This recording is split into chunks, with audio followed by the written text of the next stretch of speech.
Hi, this is Kathy Baldwin, and welcome back to Unlearn the Crap and Level Up.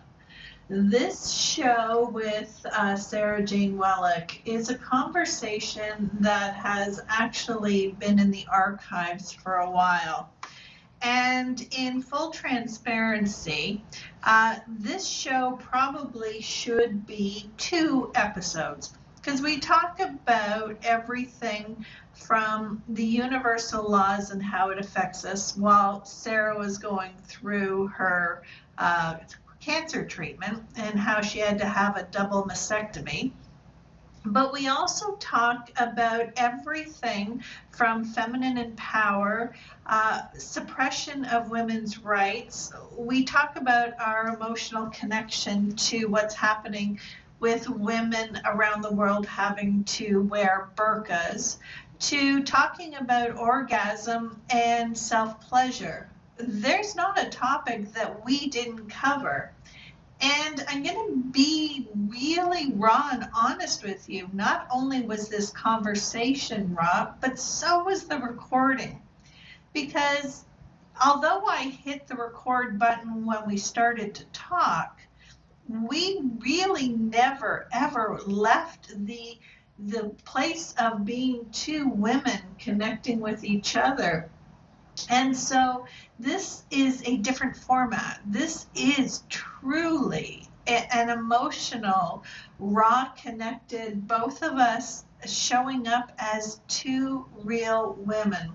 It's a little longer than my normal interviews. It's very raw and unpolished, but no matter how many times I've tried to edit it, there's nothing I want to take out. There's nothing I want to take away from this conversation. And so I ask you to bear with me while Sara Jane Wellock and I really talk about some really important things. And I hope that this sparks some raw empowerment for you as well. I hope you enjoy this show. I hope you unlearn your crap and level up because your soul is calling. Welcome to Unlearn the Crap TV with your host, Kathy Baldwin. Unlearn the Crap TV is more than just a show. It's a movement towards breaking free from the disempowering structures designed to benefit the few at the expense of the many. It's about education, healing, and unlearning the detrimental beliefs that have been ingrained in society for generations. So now, please welcome the host of Unlearn the Crap TV, Kathy Baldwin. How are you feeling? I'm feeling well. Yeah, I mean, Sloan Kettering is amazing. I think it's it's one of the top cancer centers in the US. And they're just absolutely fabulous. So I feel like I'm in very good hands. Okay, so physically you're doing well? Yeah, I mean, I'm adjusting. Are we on? Are we recording? Are we going for it? We are recording, but I'm going to edit all away. So whatever you Okay. don't want included, I've just been finding that without the recording, some juicy stuff were happening, and then we try to recreate it. And I'd rather cut out anything personal than miss some juicy stuff. And I'm an open book. It's totally fine. I mean, if there's anything super pressing, we can talk about it in the end, but I'm open to whatever you'd like to post for the most part. In terms of Sloan Kettering, yes, physically, there are adjustments because I had the double mastectomy and now I'm going through reconstruction. And it's a very weird, slow process. What do you mean? Basically, I did some cancer comedy. I could send that to you. So where I describe what I'm doing because it's really out there. It's very sci-fi. Basically, you have both breasts. Well, I had both breasts removed, and then they put in an expander. And they said I could wake up in the morning with nothing, or wake up after the surgery with nothing, or there might be a little bit of volume. And then essentially over time, you go in every other week, or I go in every other week. I don't want to put this on you. And they stick a needle, they find this magnet, stick a needle, pump up your breast, my breast. Why do I keep saying this? Pump up my breast. So it's like I'm going through puberty again. Like it's just like, they keep increasing the volume. And then Yeah. we see what my skin can tolerate, what my body would like, what they think is the correct amount. Then I'll have another surgery where I'll get the implants. Okay. So how long, like, I'm sorry, I brought a lily from the grocery store into my home, and it came with fruit flies, and I'm trying there was one hitting my nose. It's driving me crazy. Anyways, so when I was 16, I got braces, and what they did was they removed 4 of my teeth, and then they put the braces on, and they kind of just pulled the teeth apart so that it spread them all out. So it sounds like that's what they're doing with your breasts, is they're manipulating the skin slowly, kind of like if you were pregnant, right? Yeah. So yes. So basically, I'm a small person, but I did have some big breasts. So they leave the skin. The doctor, who's amazing, she's basically like she's a plastic surgeon, and she, to me, has a vibe of like a art curator or something, which is relevant because she's got to have the aesthetic, to sort out how to put everything in place. So Like a she, sculptor. what's that? Like a sculptor. Totally. So yeah, they put, she said, I'll, when I look down, if I had a freckle, that freckle will be right where it was, essentially. Like they save the skin. Nice. And then they put this like almost like an internal bra, which is very uncomfortable, in there. They pump it up every 2 weeks. And then probably about 3 months post surgery, I'll have the implants, the permanent implants put in, and this expander taken out. So have you chosen how big you want your breasts to be? Well, it is interesting to get to figure, that's not something you get to choose every day. It's comforting to try to get back to my original size. It's comforting to look down and see volume, and even just, like the side of my arm now is touching against the breast because there's a little more volume these days. And even that is just sort of like reassuring to my system, like we're back in action. Yeah. So I Yeah. would be delighted to get back to my D's, but I'm open to whatever the universe has in store for me. If it's they may end up being a little smaller. We'll see.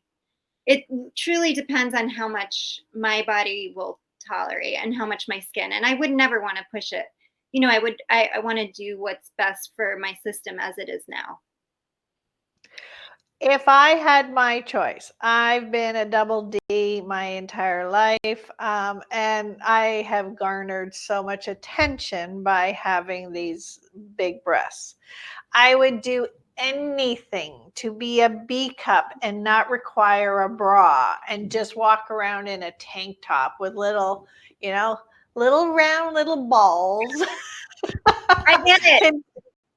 This has been an interesting part of it where you don't need a bra because right now they're so perky, like little rocks. So, and that's new for me too. Like I was wearing a bra when I was 9, so it's like, wow, like I get it. I get like that idea of not having to wear a bra and just having your perky breasts out there, little perky. I know I wasn't something I got to experience much either. So this is something new. Are you enjoying this process? I'm learning a tremendous amount. I think I told you maybe when I saw you last time. It's a master class. I'm listening. Keep going. No, I'm listening. I want to know more.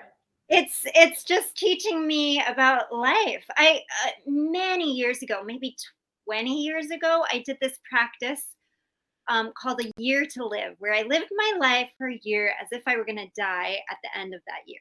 It's a Buddhist practice. It was developed by Levine, Stephen Levine. He worked in hospice for many years. And what he noticed is that people would be given a limited time to, a doctor would say, okay, you have 6 more months to live. And then suddenly the life expanded and people were taking risks and doing things they always wanted to do. And so he developed this Buddhist practice where you actually face your own death and you welcome it and you enhance your life in the process. And so this cancer experience has had a similar quality where I'm just like, okay, girl, we get to be very clear about what we're creating on this planet. And if it requires some adjustment, now is the time. So what has changed in your perspective? Yeah, am I allowed to swear? Is that okay? Absolutely. Oh, I love it. Okay. So I have been telling people that I'm a little less of a chump and more of a bitch, and I'm proudly a bitch. And I've been sort of enjoying that new way of being. Like I just don't tolerate things that I may have tolerated in the past. I feel like I don't have time for certain things that I would have accepted. There was an issue with my heating. I'm renting in New York City, and in the past, I just sort of let it go. Oh, okay, I'm like throwing money out the window using this space. Now I'm just like, excuse me, you have to get this heat fixed like pronto. I'm taking the money out of my rent if this isn't fixed by end of business. I'm just like a new woman, and I'm enjoying that. I was going to say, how does that feel? It feels freaking awesome. It feels like, yes, girl, go claim your life. Go claim what you desire, what you deserve, get it. So were you living a good girl life before? I wouldn't call myself entirely a good girl. I definitely am willing to explore, and I've that's always been the case. I think I've kind of always been a weirdo, and I've been willing to be a weirdo. And weird, the first, I guess, definition of weird is of spirit, faith, or destiny. I learned that in this work I do called Access Consciousness. So yes, it's not as if I was always just, prim and proper and trying to be good, but I think there were ways in which I was undermining my value or what I was contributing or what I required. And these days I'm not having it. Someone hit me in this, crashed into me in the street the other day, and I was like, yo, buddy, what are you doing? This big guy, I'm not having it. Don't get in my way, people. Okay, so now that sounds to me like a typical New Yorker. And you live in New York, right? That's true. So how is that different than the way you were before the cancer? I think I was way more of a chump. I just, I was maybe not entirely nice, but just less willing to stand up for myself. So maybe you're onto something. Maybe it was a good girl thing that I'm changing.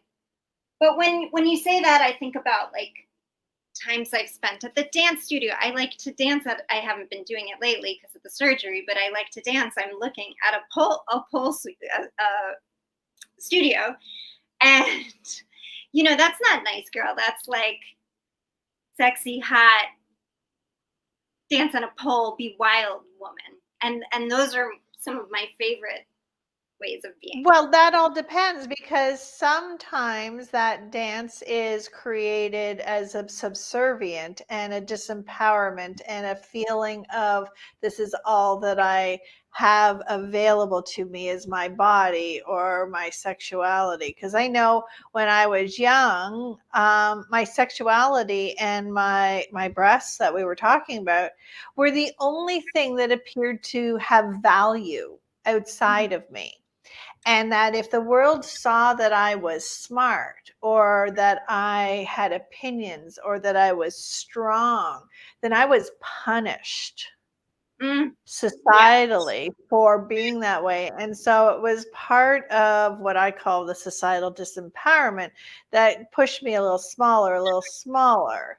So that's why I'm asking about, because yeah, I love this resurgence of pole dancing by owning our sexuality and the power and the control over our body and what we bring to the world, and living and enjoying that own sexuality from the inside out. And if anyone on the outside is enjoying the visual of it, great, but it's not for you, it's for me.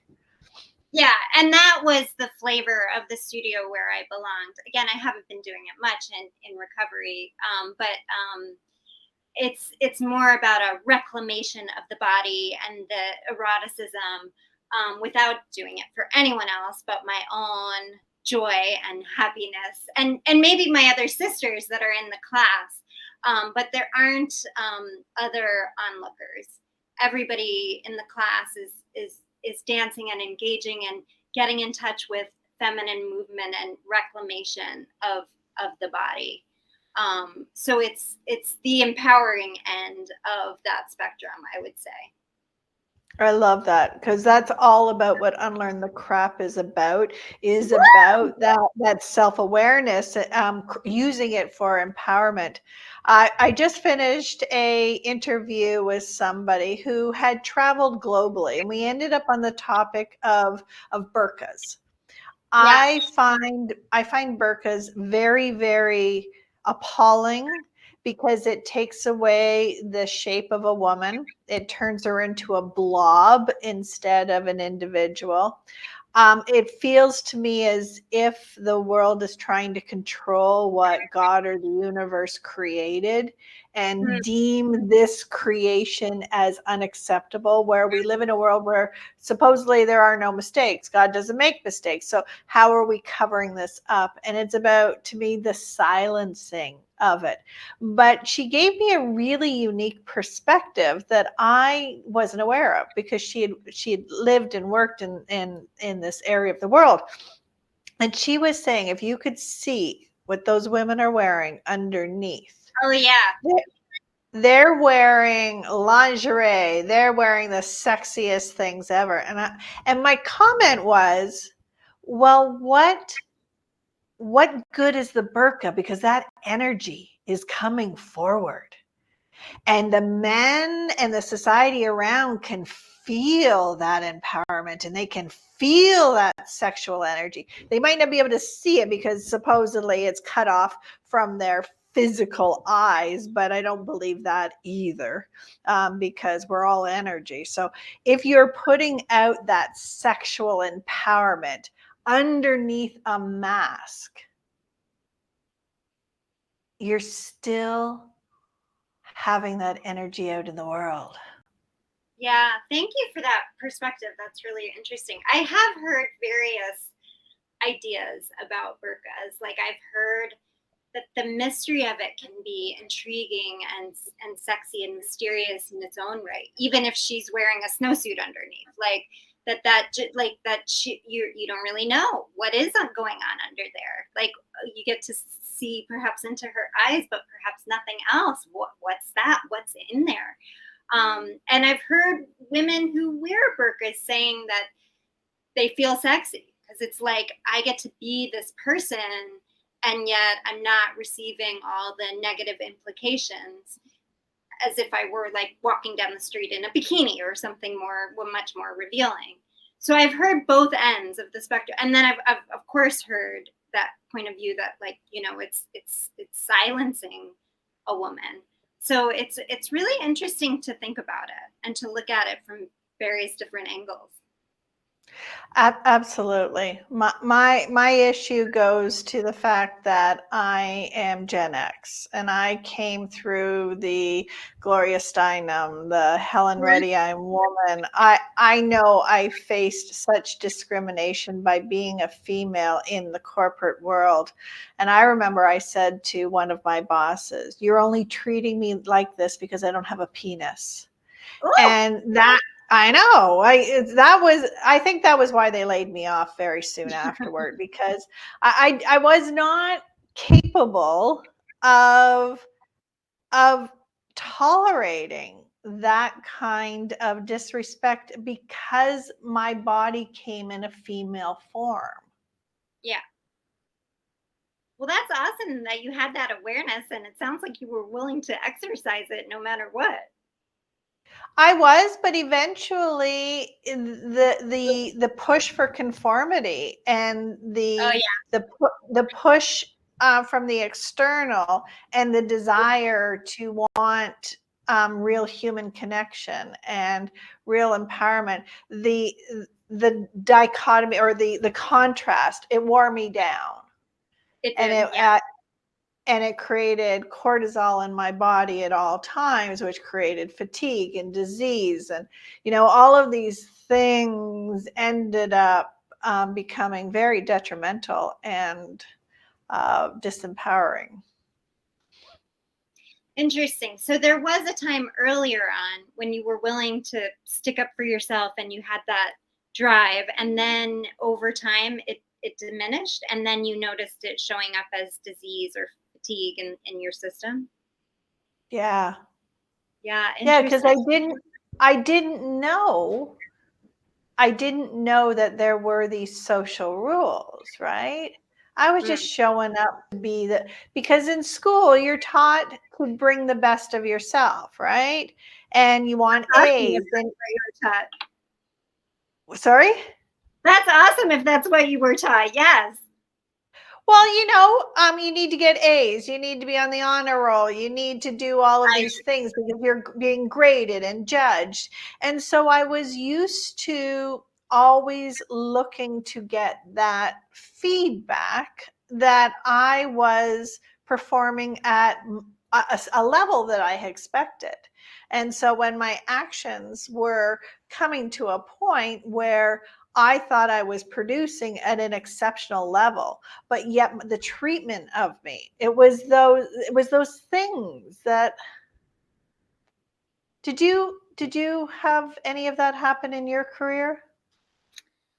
uh yes and no. I mean, I've certainly been made aware of social justice issues, like I want to say throughout my lifetime. And it's an area where I used to work professionally. So I had awareness of things going on.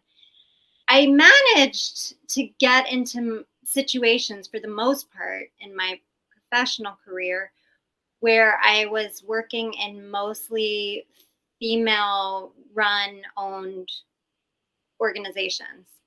My first career was in mediation. I helped people in conflict, and we also worked in social justice. Um, so conflict transformation, and that nonprofit where I worked upstate was mostly female run. Was that a positive female environment or a negative female I environment? mean, I think there was, sometimes we would reflect the conflicts that we were attempting to address, internally. But at least we would practice what we preached. So when something came up internally, we would address it through mediation, through conflict transformation, through all the tools and techniques that we developed. So I'd say Wow. that's pretty awesome. And Wow. then I ended up in a woman-owned and operated office when I moved to San Francisco. And there too, I think everybody, for the most part, everybody was celebrated and admired, and we valued each individual's strengths. Um, and now I have a business, Ladybug Productions, and I get to, I'm the president, so I get to make the big choices. And I do my best to run it the way I would like to see emulated in the world, where everybody's voice is valued and it's not based on our gender or ethnicity or class or anything else that doesn't make any sense. But So it sounds like, go ahead. did you ever have to deal with the competition of women pitting women against each other? I'm sure I'm sure it existed in my lifetime, because there is that dynamic. We all know that we probably all experienced it on one level or another, even if it's in our personal lives with friendships. There is competition among us, among women, sometimes. Um, I guess all of this is leading to like cultivating awareness. So I think awareness, whether it's self-awareness or awareness of what's surrounding us, or even beyond that, with awareness we can make change, right? We can say, oh, I don't like what's going on, I'm going to adjust. I think when we Yeah. become complacent, we might be less likely to make the shifts that are required as we go along. So that's what I've always been really looking to cultivate: awareness. I feel like I And just that's probably, sorry, could you say that again, Sarah Jane? I just brought you in a circle, so I hope I'm answering your questions. No, And I'm curious to absolutely. hear about you too. I'm curious to hear more about. I mean, so it sounded like you started off not really knowing, so you just presented yourself, you know, in the way you were taught in school. I'm going to achieve, and then you realized that there was this difference between how you were treated and perhaps how your male counterparts were treated. But it sounded like after that, you sort of it got you down. And then it sounds Yeah. like you're changing now, or at some point you made a major shift after the dis-ease showed up. Yeah, I'm not sure how much older I am than you. I was born in 1965, so I'm going to be 60. And so for me, it was a time of so much change and evolution that my generation had not caught up to. And then we Yeah. had all of this societal change and technology change, and all of these changes were coming. It was changing the dynamics in workplaces. It was changing really, women really only joined the major workforce right during World War II. So Yeah. it was only one generation before me. And so here I was, really, the second generation of females. But I didn't know that, I didn't know that those roles hadn't evolved, because I was just showing up in my naive self, here, how can I contribute? And not realizing that there were also a lot of core wounds that I had, that I was over delivering. And in Mm. hindsight, I'm pretty sure that my desire to please and my desire to over deliver and all of that, there was a lot of, but there was also cosmopolitan. So Cosmo was about, how do you please your man in 50 ways? How do you be the best woman? And I believe Cosmo was creating, pitting women against each other. We Interesting. were in competition for the man prize or the job prize, and we were not in this, what I see happening now, this new collaboration and synergy of creating the energies together, that we see the value in each of the contributors. Instead, it was very toxic masculine in a feminine world, and females are not, the feminine is not designed to be empowered Mm. outside of the feminine, Mm. right? Well, I thank you for paving the way. I was born in 1976, so I thank Okay. you for helping those behind you move through some of this. Of course, I'm sure we haven't gotten to the other side entirely yet. No, I think it's gonna be a few more generations. Yeah, but I appreciate what you all did for us. So when you were born, Yes. that was right about the time that women were given the right to own their own bank accounts and have their own credit cards and get their own mortgages. And it was also around the time that debit cards came out and you didn't have to work in cash. Oh, actually, that was more early 80s. Okay. That the debit machines came about. Yeah, amazing. We were talking, pre-surgery, I would go and swim quite a bit at the YMCA, and there's a bunch of ladies, and we all take our swim class, and then we get into the sauna together, and it's so much fun. And they were talking about that weeks ago when I was there last, talking about like not even being able to have an account as a woman. That's freaking amazing. I'm glad that's shifted. But are we sliding backwards? Good question. How do you feel about women's rights and empowerment in this current massive upheaval shift that is happening around the world? I mean, we've got Afghanistan women who it's now illegal for their voices to be heard, even outside. If the sound of their voice can't even come outside of their home, and that a woman isn't allowed to hear or listen to another woman. And then there's other areas of the world where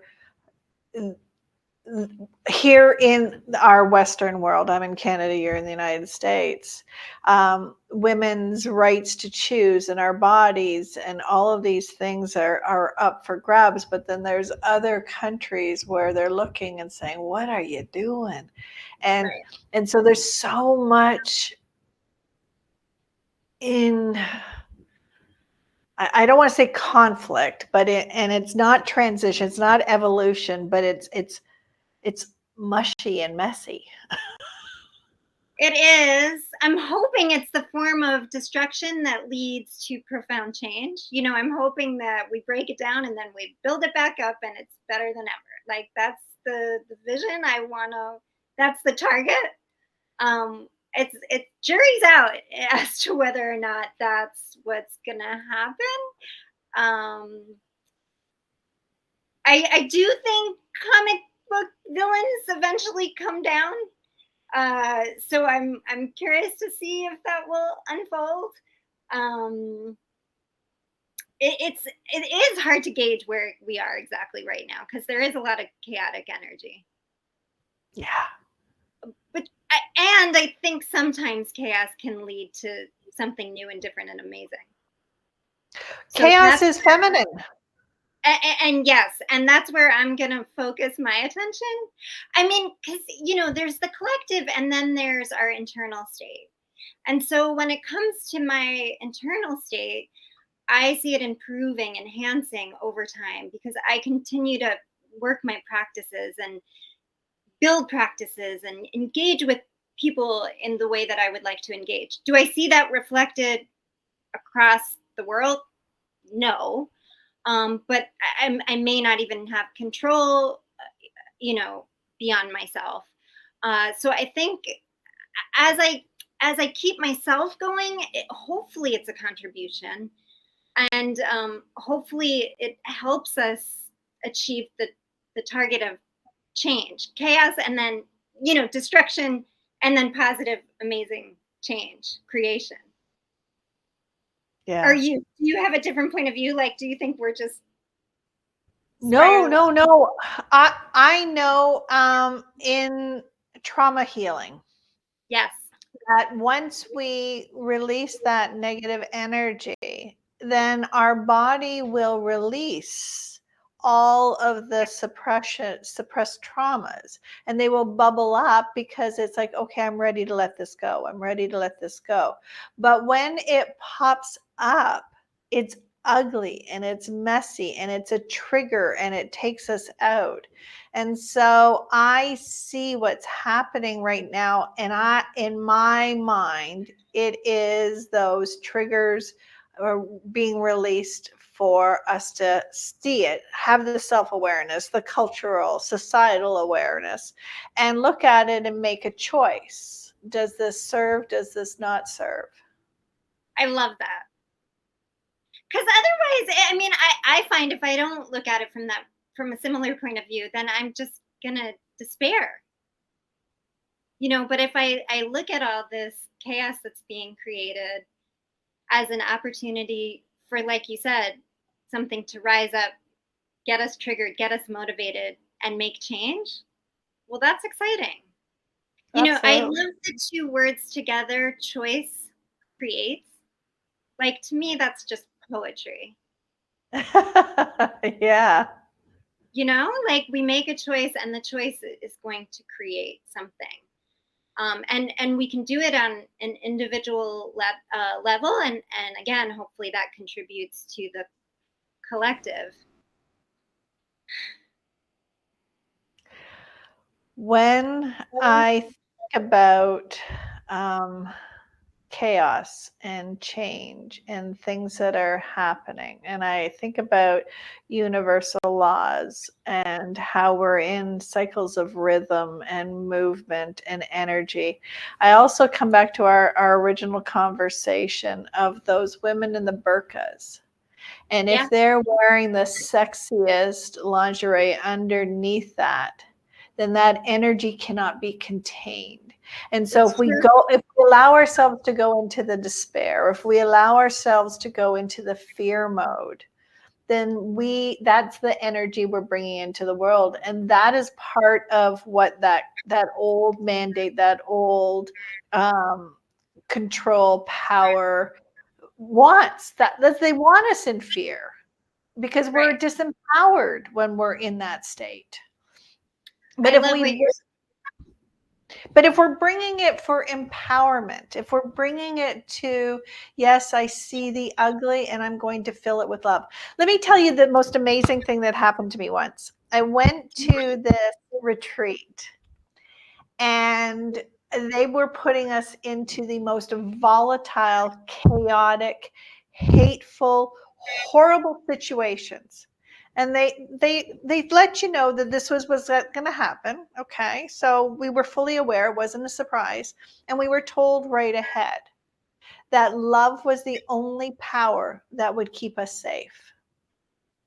And so when we were in this environment, I remembered the words, and I'm thinking, okay, so here's this horrible, horrible environment.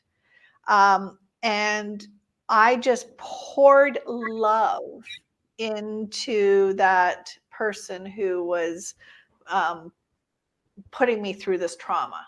And I just kept feeling more and more. The more hatred and anger and aggression they put on me, the more love I gave out. And the idea was, what was going to win, love or the anger and the hatred? And when love wasn't there, the body collapsed. And there were people collapsing all around me. They were wow. all over, big, strong men, all these people. And I wasn't collapsing. And so they were bringing in the higher masters, and the higher masters trying to break me down. And I didn't, and I wouldn't. And so they realized, okay, that I had taken their advice very seriously, and I had just pulled so much love out, you know? And when I spoke to the person who was facilitating this exercise with me, I said, I felt the most serene power. It was so amazing. I never felt anything like that. I said, what did it feel like for you? And his response was, you can't feel something without me experiencing the same. I was right there with. Gorgeous. Yeah. Yeah. So if we take this chaotic time of hate and we just pour all the love we have into the hate, it's like when we're in the darkness, the only thing we can do is turn on the light and add light. You can't subtract light, you can only add it. That's so beautiful. And it does. I love how you brought it back to the symbolism of the burqa and the lingerie under the burqa, that it really cannot be suppressed, right? Like, even if she's wearing a burqa on top of her lingerie, we can sense that energy. And that loving energy that you're talking about seems like it was extremely powerful for everybody. It couldn't be hidden. It couldn't be masked. It couldn't be denied. It couldn't. But we still live in a place of ego where I get angered at the righteousness and the suppression and the oppression that the burqa represents to me. Yeah. I hear you.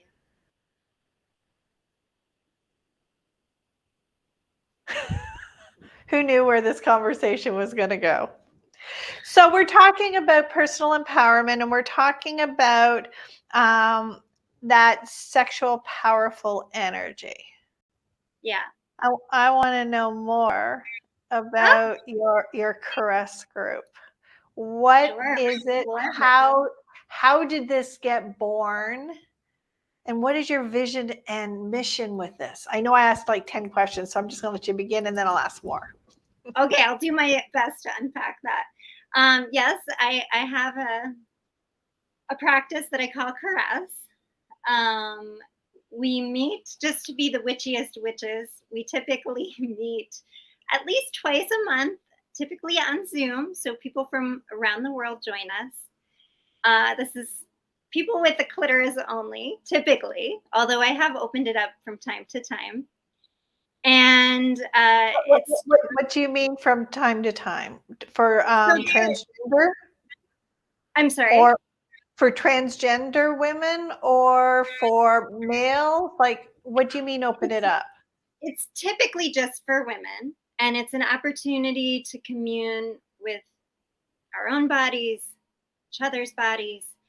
And so we essentially, it follows the same format every single time. We follow the moon, so we meet on the new moon or the full moon. There's always a 15-minute window to start us off, because I notice more than any other classes I've taught, people typically seem to come late to caress, or just like, 5-10 minutes. So I built in a window of 15 minutes. People can arrive exactly on time. People can arrive 15 minutes later.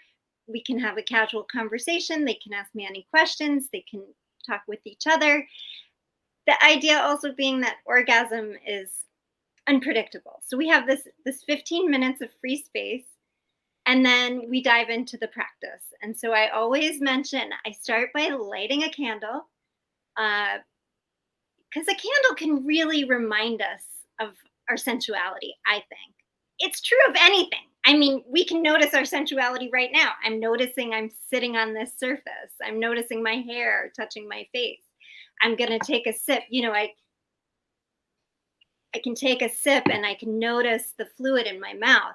So everything is a sensual experience, but lighting a candle, I think, just evokes it, that you can see it. Sometimes I think people can smell the flame through the Zoom. So that's how we always open things up. And then I tell people that it's loosely based on orgasmic meditation, on Regina Thomashire's instruction to plan, have, and digest an erotic experience. You look like you know who Regina Thomashire is. I did both mastery and creation with her. So wow. I took a deep dive into her work. She's the founder of the School of Womanly Arts. So yes. Caress is literally based on that suggestion to plan, have, and digest an erotic experience. And we do that together. We plan our dates on the WhatsApp. So it's usually the new moon and the full moon, and people can give input about exact dates and times. And then we have the experience. And then there's always time at the close of the practice to digest. And then I also mentioned that I follow the energy to which I best credit access consciousness, another methodology that I really like that I mentioned earlier, but it's not an official access conscious class by any stretch.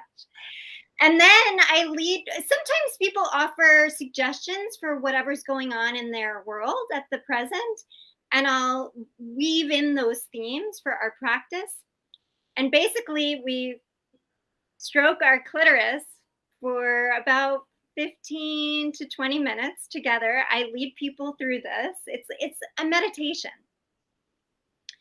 The idea being that people may have climax and, orgasm, and this might be the typical way that we've all learned about how to define that, or it could just be a new state of being, or someone could just spend all their time massaging their thighs. Like the main tenet of caress is following your own body's awareness. And this translates in our lives. Like when we open the fridge or we choose what to wear, what if we asked our bodies? What if we checked in? Body, what would you like? What do you desire? What do you require? So I beg my participants, listen to your body above my instructions. I'll give you some loose guidelines as we essentially meditate together. And then, like I mentioned, at the close of the practice, it's an hour-long practice, including that 15-minute window. We digest. So we share any reflections, any frames, any comments. And it's a really beautiful, transformational space. And yeah, it is erotic. And it's like, what if we could look at eroticism without making it wrong or bad? And what if we could do it, with our own bodies and in a community of other women? And when this all is coming around to your question about, who do I invite? Usually I very specifically say for people with a clitoris only, although there have been times when I've opened it up to anybody over 18 to join us. And truly that's been a really interesting, enlightening experience. I've had men come to caress sessions, and what I noticed came up the most for the men was a sense of shame and always sort of being demonized for sexuality. And caress is a totally different way of being. So it's an opportunity to let go of that and to, again, reclaim eroticism without making it wrong or bad. It's like this beautiful gift that we have, and yet maybe because it's so cool and wonderful and beautiful and healing and amazing, it's somehow deemed wrong, especially to do with yourself or to do it in a community. This is a bit controversial. Yeah, the community part is brand new to me. I mean, I've only ever heard about the euphemism of, I'll say it, circle jerk. Yes. That I mentioned this on another podcast that someone was interviewing me about caress, and I mentioned the circle jerk, and he's like, yes, I know that I have that reference in my world too. Okay, so that is new to me for women. When I think about womanly arts and Regina, I remember one, I didn't go through her full program. I really wanted to do her program because I was introduced to her by Dr. Christiane Northrup, who I adore Christiane. Yes. And so Regina, I mean, remember one of the exercises she said, when you go out into public, quietly walk into the bathroom, remove your panties. Yes. And if you feel inclined to grab some of your own personal scent and put it behind your ears, and then walk back out into the world and see how you present yourself with this secret of you're not wearing panties. Right? It's kind of bringing me back to the burqa. Like, what if that could be happening behind the burqa? We're not really sure. Well, yeah, you can't even see their hands, can you? Who knows what's going on under there? Wow, that's a whole new visual.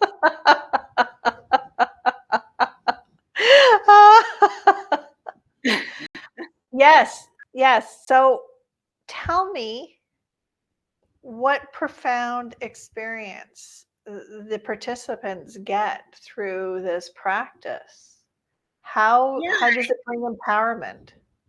Yeah, people give me a lot of feedback, and I have people that join us essentially every single class. I have people that drop in here and there. It's open. We've also done consecutive day practices, which I find to be very profound. But people say it's just like a beautiful way to start off the morning.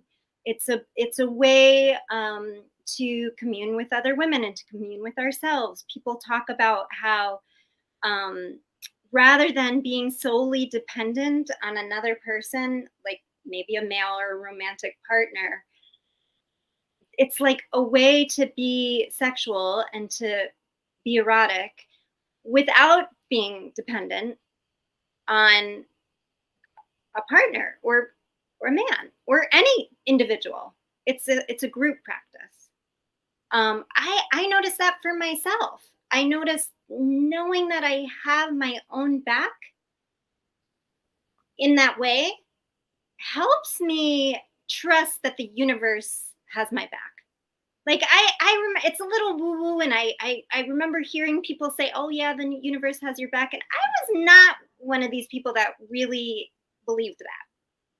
I was like, okay, the universe has your back, but what about the trauma, and what about somehow caress for me has promoted that, and it's promoted that because I know I've got my back.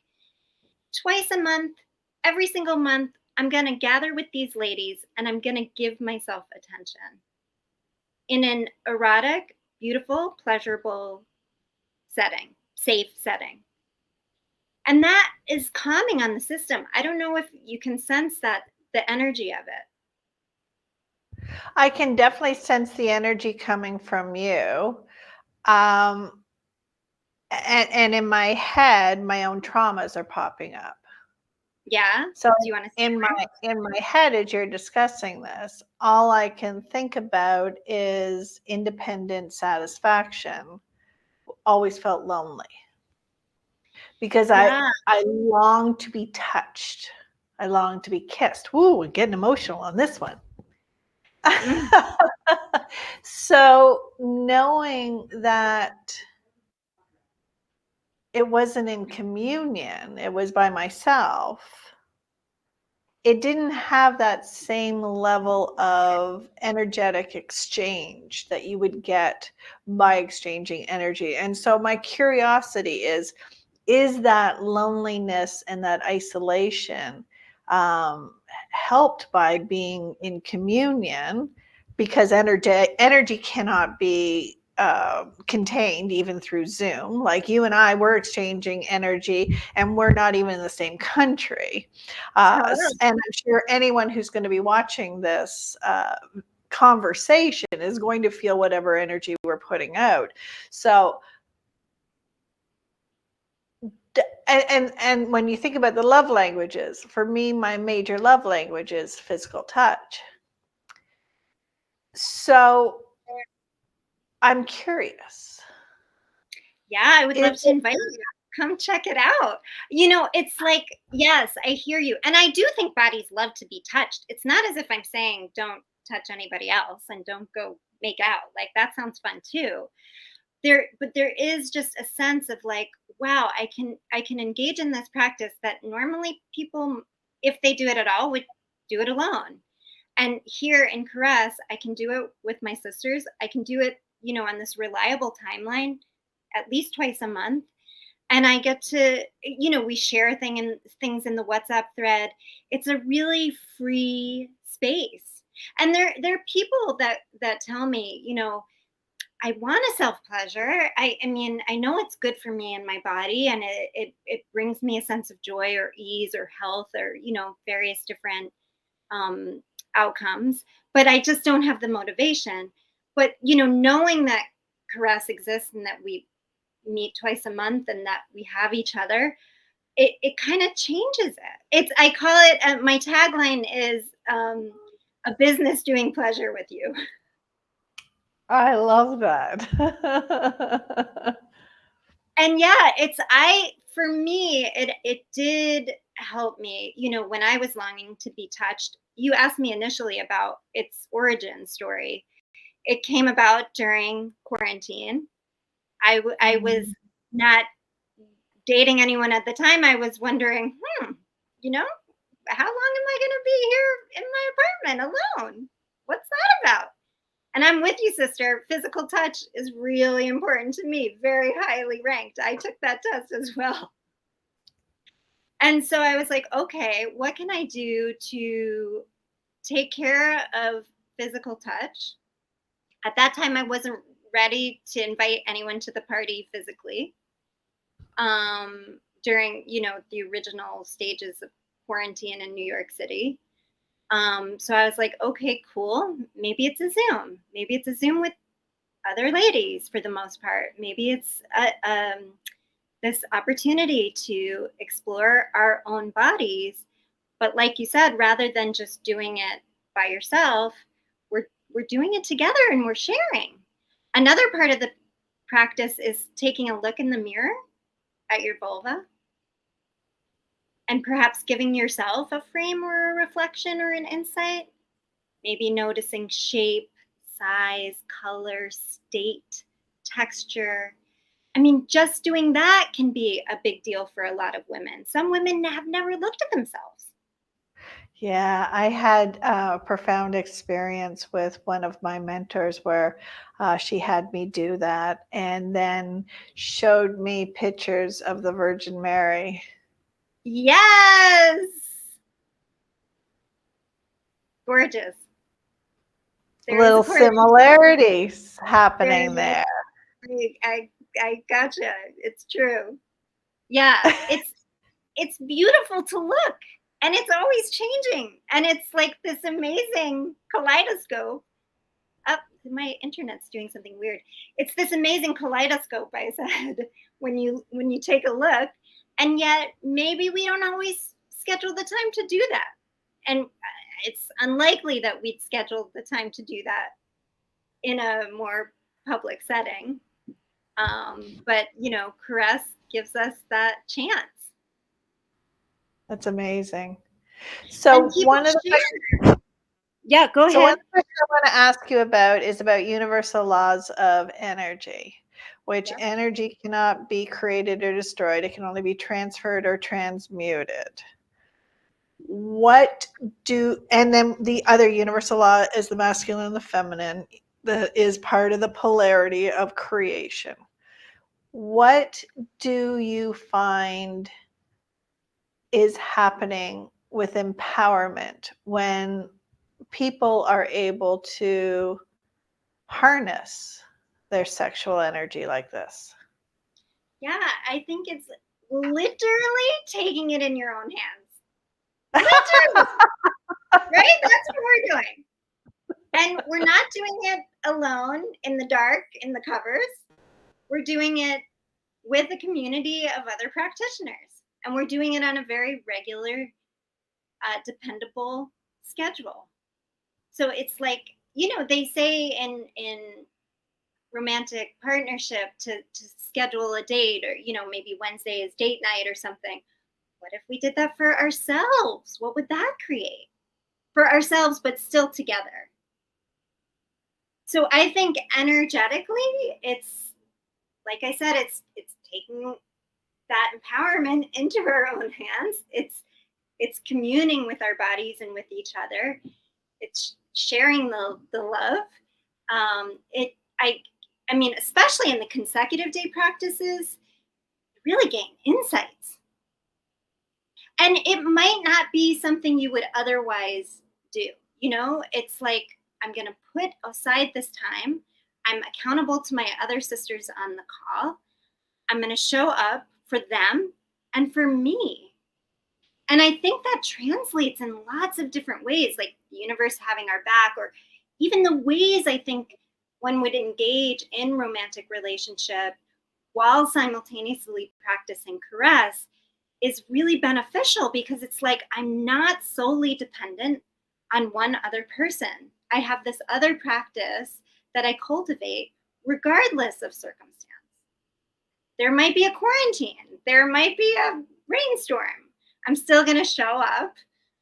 I'm going to, sometimes people don't stroke their clitoris. Sometimes people just do the massage of the thighs or just take a look at the vulva.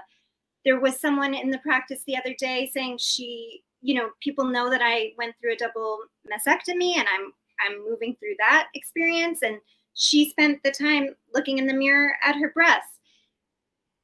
Again, I know I've said it before and I hate to repeat myself, but it's such an important aspect.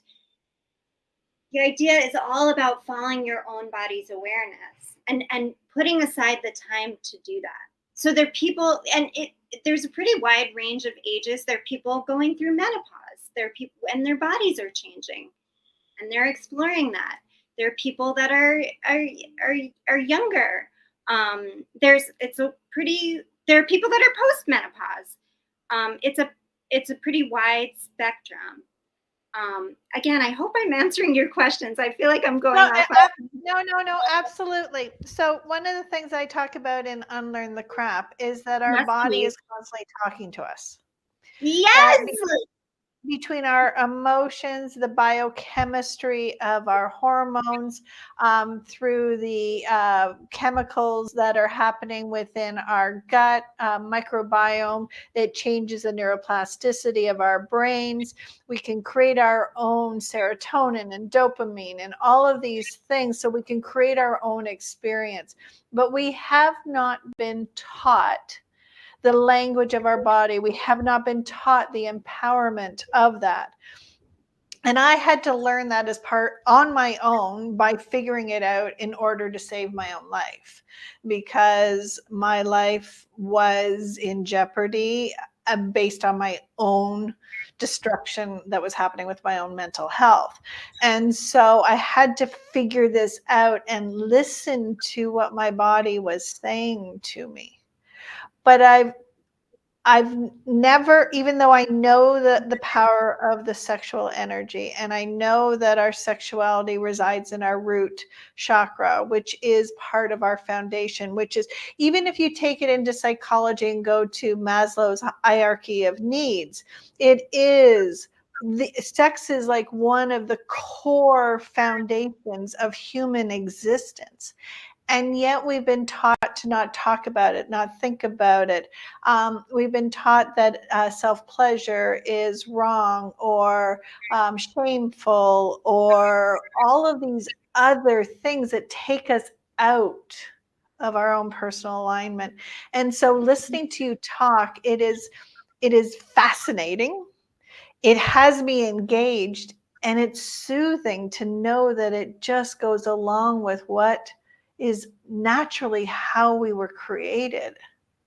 Exactly. I mean, it's just so interesting that sex, sexuality, eroticism, self-pleasure, all of these things are made wrong and bad, and yet they're so beautiful and healing, and they do bring, I'm sure your audience, and perhaps you right now, you've said it, like you're sensing that energy of like, it's a deep relaxation. It's this resource of our body that we often ignore, and we're taught to ignore. I mean, I don't blame anyone for ignoring our bodies, because that's essentially how we were raised on this planet, most of us. But just honoring eroticism, it's such a huge contribution. And even through, for me, like this cancer journey, I am profoundly grateful to Caress. I think Caress helped me identify the issue and resolve it. I was really intently listening to my body. And I would get feedback from doctors, and sometimes I took it and sometimes I didn't. In fact, I got fired by a doctor in a certified letter because he didn't like my natural approach, he said. But I really listened to my system, to my body, and it did not lead me astray. It led me in the proper direction. I had gone for a mammogram and they identified something, as was always the case. I have a family history of breast cancer, mom, grandmother, aunt, cousins. And so anytime I had dense breasts, anytime I went for a checkup, they would say something's horribly wrong. And I would really listen to my system. So I had gotten a mammogram. They said, there's a calcification. You've got to take a next step. My body said no. And then my body is the one that pursued further imaging, and the further imaging identified the cancer. So Wow. I don't even know, it could have been that calcification would have been removed in a lumpectomy, and then I might have had to go back in for the tumor. Who knows what would have happened? But I just really listened to her. And instead of making even the cancer, wrong or bad, I was like, okay, body, what are you telling me? Like, what would you like? And it's led me in the proper direction. I'm so freaking grateful. The other thing that came out of this, and a friend pointed it out, she said, I think it's because you lead caress. I didn't have a partner in my life. I didn't have one partner with whom I live or anything like that. But I have a huge community of support surrounding me. So rather than being solely dependent on someone to care for me post-surgery, again, I credit caress in part because caress does help you open up to receive. I had all kinds of people coming over to help. People gave me food. People gave me money. I had drains hanging off my body. And my friend Sean came and did these drains twice a day. People were here essentially 24/7 for weeks post-surgery. Why? There does seem to be a correlation between my willingness to receive and receiving as a generous act, receiving as benevolence. I'm going to receive. That's going to make you feel good. You're gifting me, and it's going to help a sister out. Like, that kind of mentality really got me through. And it was a unique way of being. I think often people depend on one person, a nurse, a husband. That wasn't the case for me, but it just was like so overwhelmingly beautiful to have so many people engaged in my healing. I love that. I love that community. Yeah. But I'm you know what I love most about what you just said? What's that? You said something really key, that most women and probably most people have not been taught how to receive, how to accept, how to be vulnerable, how to be open, how to let it in. We've built walls. We're hiding behind caves. We're in self-protection. But there is no creation in that. It's all fear-based. It's so true. In fact, there's an exercise from Access Consciousness where they literally say, lower your walls and your barriers, and trust you know exactly how to do that. I mean, we can do that now together with your audience, just lowering your walls and your barriers, trusting you know exactly how to do that. And just that small gesture can open us up to receiving greater. Wow. Right? You can feel it. I know you can, because I can feel you feeling me feeling it, right? Like it's happening. I've just kind of relaxed into it instead of having my guard up, like having the sword and shield visual just popped in my head. And that's really gorgeous that you use the word relaxation, because there too, I don't think we're taught much of that. I notice, to bring it back to caress, I do notice when I practice caress in the morning, similar to maybe other meditation or yoga class, whatever have you, I'm more relaxed. I think relaxation also opens us up to receiving. When we're so tense and rigid, a tense stick is easier to break than a loose fluid thread. It's like, what else is possible if we are willing to relax and open up to receive? Is that to say we're not going to be faced with disease or, all this reality ailments? No, those things might happen. But what if we could even meet those with a level of relaxation and receiving? That might seem counterproductive, But to me, I mean, just having gone through this cancer experience, I'm really grateful for it. It really helped me out. It really helped me grow. It really, it emphasized my connection to my body. I told you, and I hope it's okay to bring it up. I told you privately, I don't have nipples anymore, but I still feel them. So if I get a chill or it's cold, I feel like my nipples are hard. The body remembers. And what if we could not only, the body remembers is often a phrase we hear in the trauma space, but what if it's also in the pleasure space? Absolutely. What if I get to still feel, I feel it now. I get to still feel my hard, erect, turned on nipples. How the heck did I get so lucky? They're not here anymore. It's an energetic experience. And yet it feels exactly the same as it did when I had my D's with my nipples. Well, we're both physical and energy. Correct. So just because the physical isn't there, the energy remains. And oh my God, when you were talking about, you're right, the body does remember, but we only ever focus in on the negative. We only ever focus in on the trauma. But what about the joy? What about the Yes! freedom? What about the love? What about the, that the chaotic dance of life? And I mean, just this conversation is bringing such joy to me, and I can feel my skin tingling, and I can feel the senses of my body just from this conversation. It's almost like this conversation has given my body permission. Yes, please. I'm handing over a passport of permission for you and your body to just enjoy that.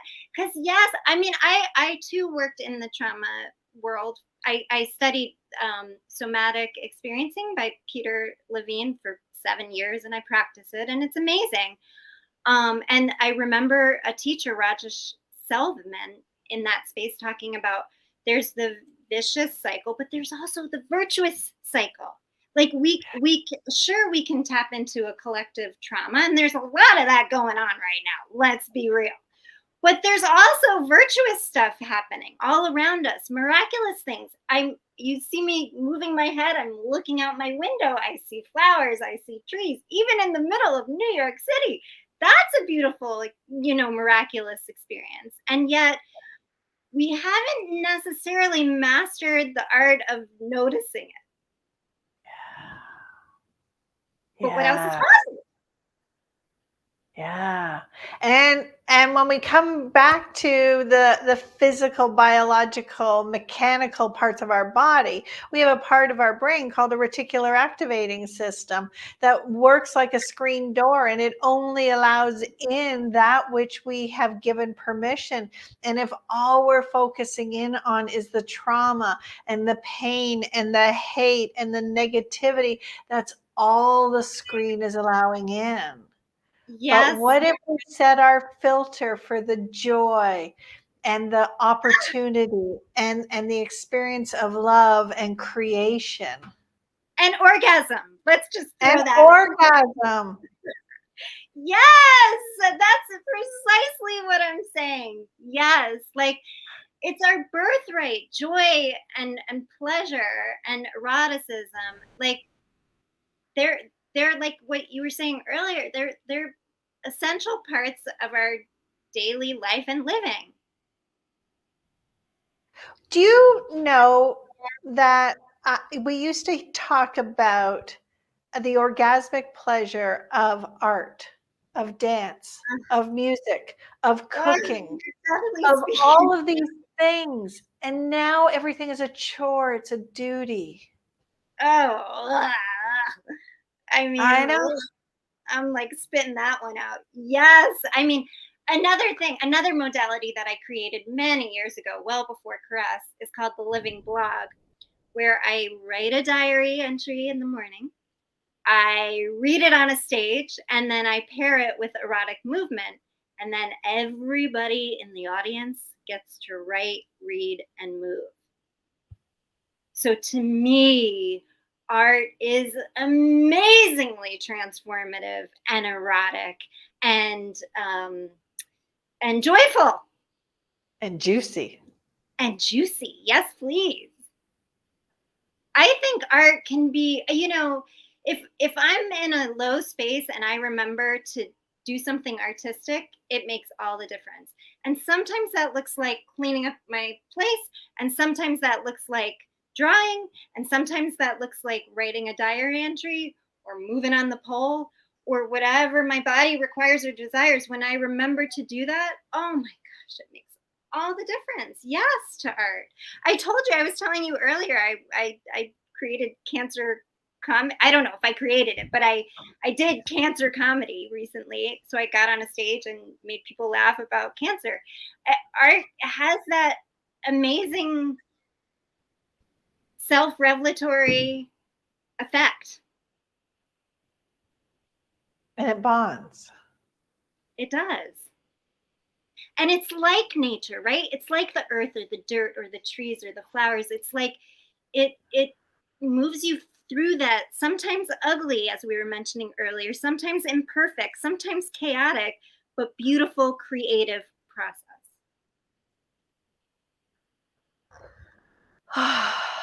Don't you feel like, I feel like we're in like, there was a church in my hometown, Beulah Baptist Church, and everybody would be like, yes, whoa, yeah. Like, I feel like that's what we're doing with each other.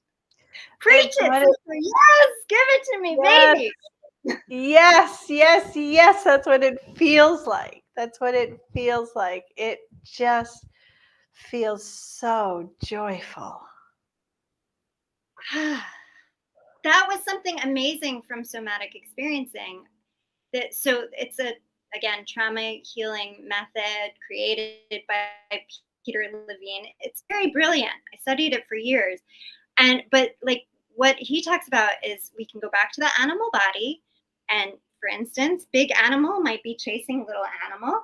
Little animal plays dead as a way to regulate the body and protect itself, because the big animal will be less interested in little dead animal.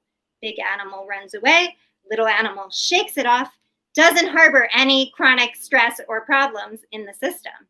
And so basically, Peter Levine talks about how we can reunite with the animal body. And he emphasizes, okay, yes, it's a great first step to be aware of traumas, and amazing to notice where that shows up in the body. But I think there's an additional next step, as he teaches, which is find then the counter sensation. So if I'm feeling, if I'm thinking of a trauma and I have a stomach ache, okay, what's that feel like? It's really, there's tension and it's hot.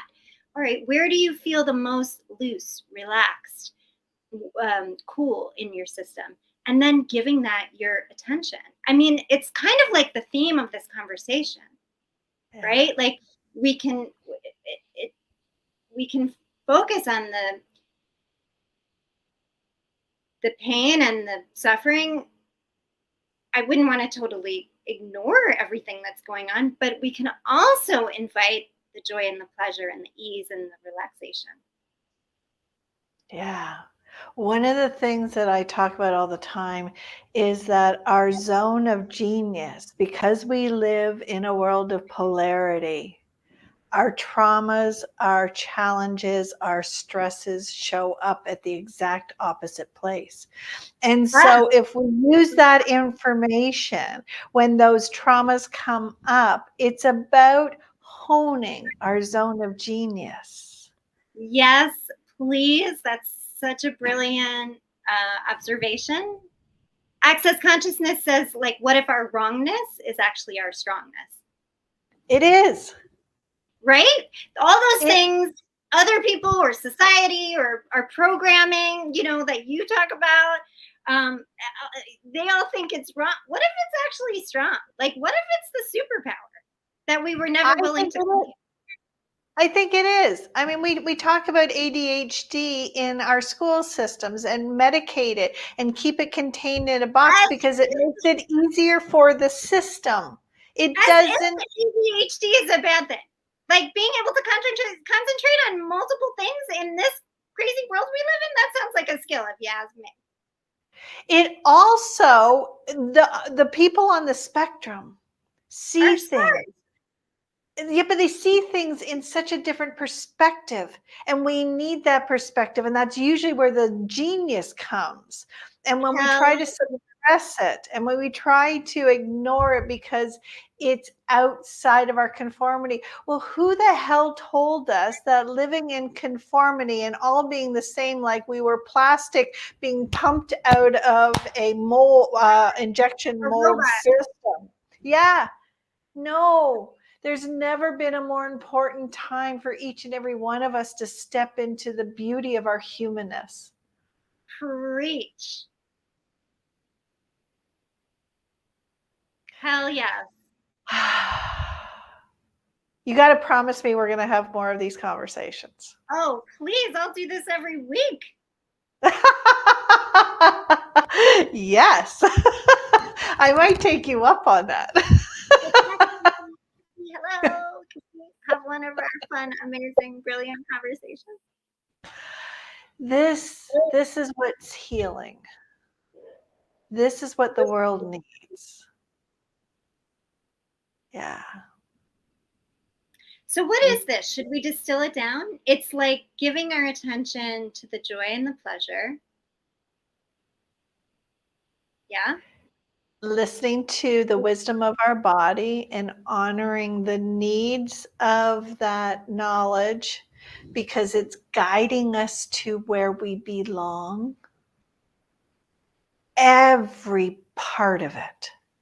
The disease, the joy of the orgasm, the pain of trauma, the simplification of just being living in your own alignment.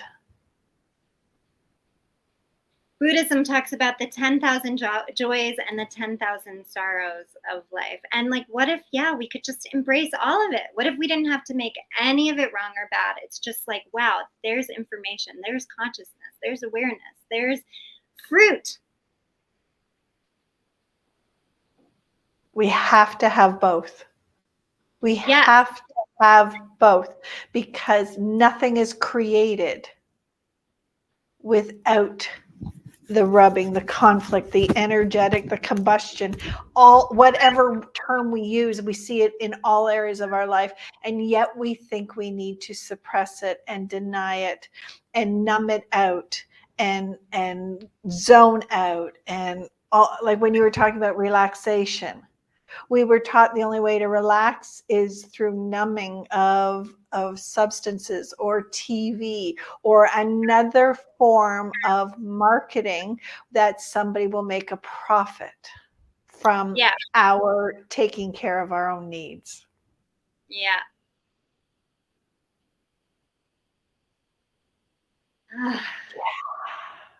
But there's something else available.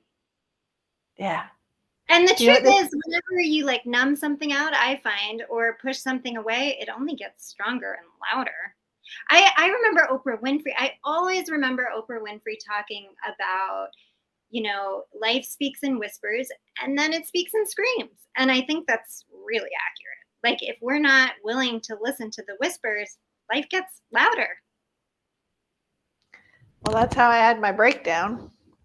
I say I was too strong for too long, and I just kept soldiering on and pushing past all of the signals that my body was trying to tell me that I was out of alignment and I was going down the wrong path, and I was creating. And eventually, my body and the universe took a 2x4 to me and said, "Okay, if this is how," and it's funny because as a mother, I used to say to my children, you can learn the easy way or you can learn the hard way. What do you choose? And yet I forced myself to learn the hard way. And that is the purpose of what I'm doing here with Unlearn the Crap and this show Level Up is about you don't have to hit rock bottom. At any point in time, you can become aware and you can make a safe U-turn at the next available moment. Yes, please. I've heard, maybe you've heard it too. I heard it in this group called All True, where they talk about, is it a breakdown or is it a breakthrough? It's both. But it doesn't have to be a breakdown. We can choose the breakthrough. You're saying spot it before it becomes breakdown, right? You're saying develop those skills. You and I were going for an hour and a half. We have been? Oh my God. I didn't even know, but I'm blushing. But that's amazing. It's such a joy and a pleasure to engage with you. Thank you so much for your time and your energy and your engagement. You're fabulous. Thank you. Your energy, your engagement, your amazingness, the love and what you're bringing to this world. Thank you. Thank you for listening to the Unlearn the Crap and Level Up podcast. If this conversation spoke to you, please like, share, comment, subscribe, and leave a review. That simple act helps amplify this important work of unlearning the crap that holds us back. This show is built on the foundation of my 3 books, Unlearn the Crap and Level Up Your Soul is Calling, a roadmap to release what no longer serves you, How I Unlearned My Crap, which is my raw story of breaking free and the patterns that I needed to unlearn. And the 3rd book, The Unlearned Life, an AI-powered ritual system for truth transformation and personal empower. If you're a podcaster or you want to be, this is for you because 85% of podcasts fail. Not because of the message isn't powerful enough, but because the back end can be overwhelming. I created the Finally Podcast automation system so your voice doesn't become a statistic. Your message is too important to be silenced by burnout, tech chaos, or even wasted time. My mission is to support not only my guests and you, the audience, but also every podcaster who's ready to level up. So until next time, keep unlearning, keep leveling up,